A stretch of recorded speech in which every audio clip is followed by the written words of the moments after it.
Hi. Thank you very much, David, for the invitation, and thank you all for being here. And I'm Daniel Becerra. I'm the co-founder and CEO of BuffaloGrid, company bringing mobile power and internet connectivity to the rural world.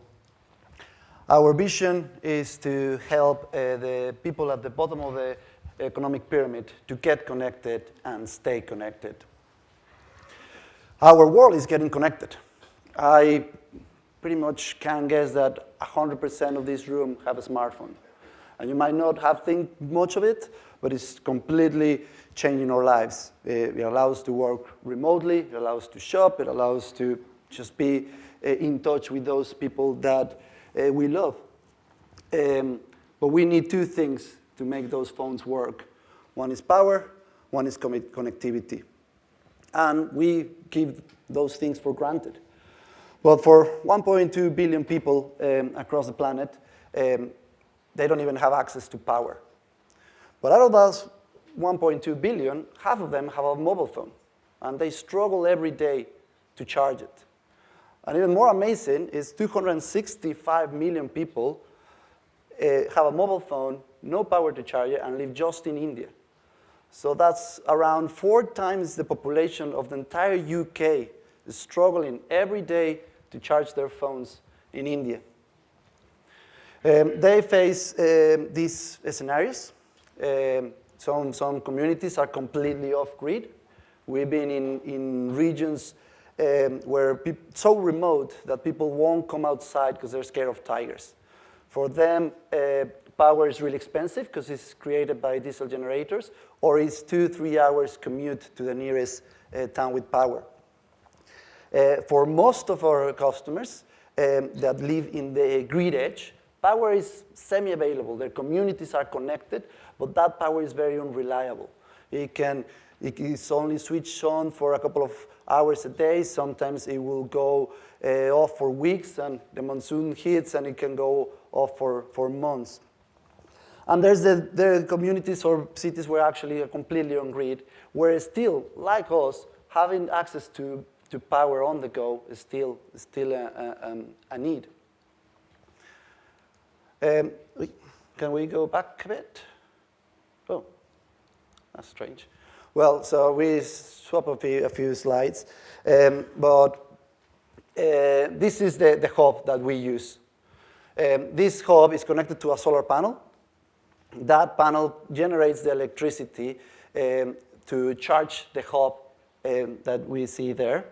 That hub stores that energy, and then a customer can come and charge their phones by simply sending a text message.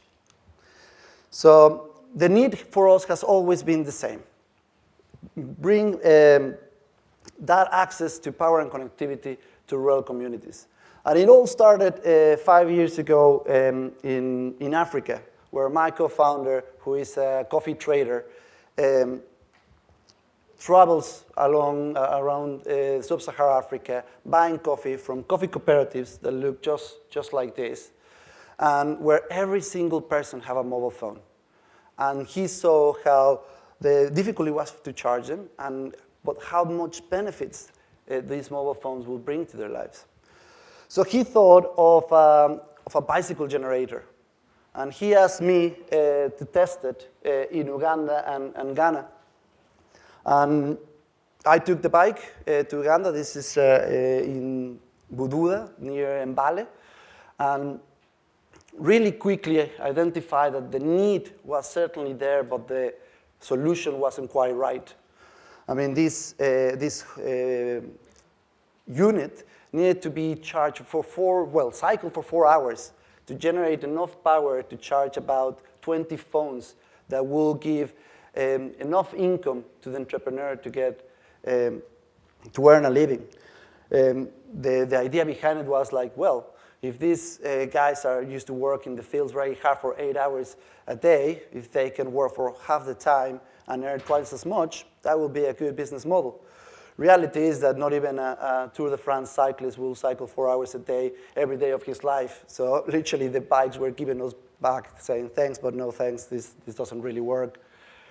So I came to London, and I was joined by Damon and Stefan, two real design and engineering mavericks.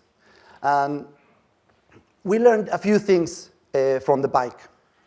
The bike needed to be robust, and Stefan had successfully deployed electronic components in volcanoes and underwater installations. So his input was great to create what we did.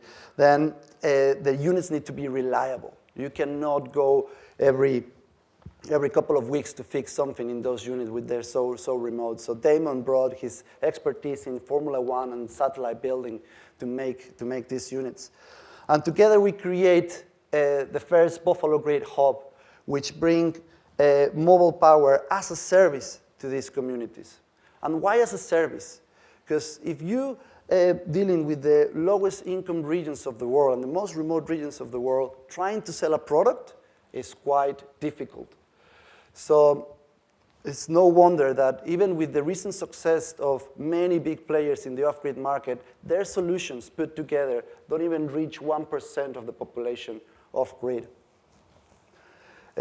So our system relies on text messages or mobile money. So the customer just sends a text message. Our servers grab that text message, sends a confirmation message to the customer, and we provide the power and connectivity that our clients need. Then we move to India, where mobile phone penetration is growing exponentially, where population density gave us a bigger opportunity.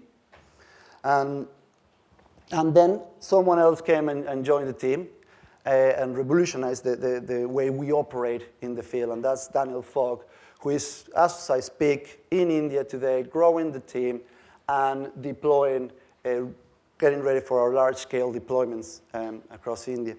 And deployments is a key word. We deployed our units. We don't sell them. So we give them for free to entrepreneurs like Anita here. She runs a shop. She gets the hub for free and provides the power and connectivity that her community needs.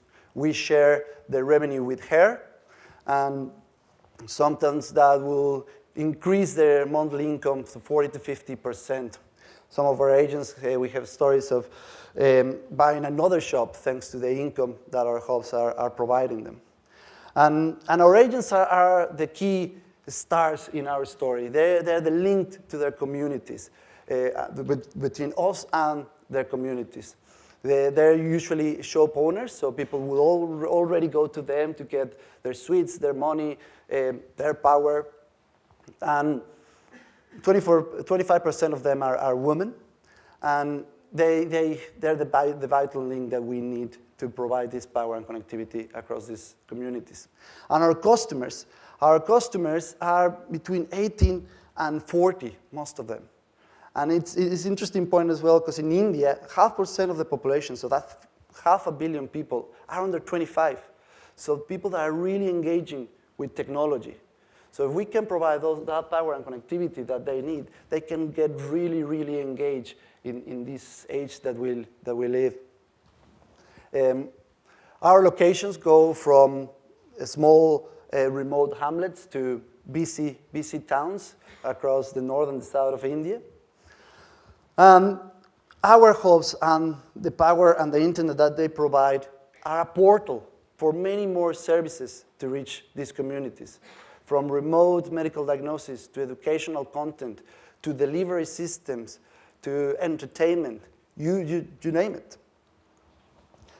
We are only on 25 villages at the moment, but we have charged over 250,000 phones. We are getting ready for mass production, and early next year we'll be charging millions of phones. I would like to use this opportunity to thank my team. This is done thanks to the skills and dedication of everybody in the UK and India, and without them this whole thing couldn't be possible. And I would like to wrap up just to think about the future, and through the sessions today, we have heard very interesting things from Andrew saying how these jobs are, well, automation is getting rid of lots of jobs, but lots of jobs are getting generated in the technological age. Then we heard from Jürgen of how computers are getting smarter and cheaper every single time. And then we heard from Megan about the sustainable goals. We were invited by the UN to be part of the Business Call for Actions, which gathered companies like us working towards these sustainable goals to get together, to unite. And now we're part of the WIRE Fellowship. And it's all about collaboration, and it's all about cross-pollination that will allow us to change the world and make a better world. Thank you. Thank you very much.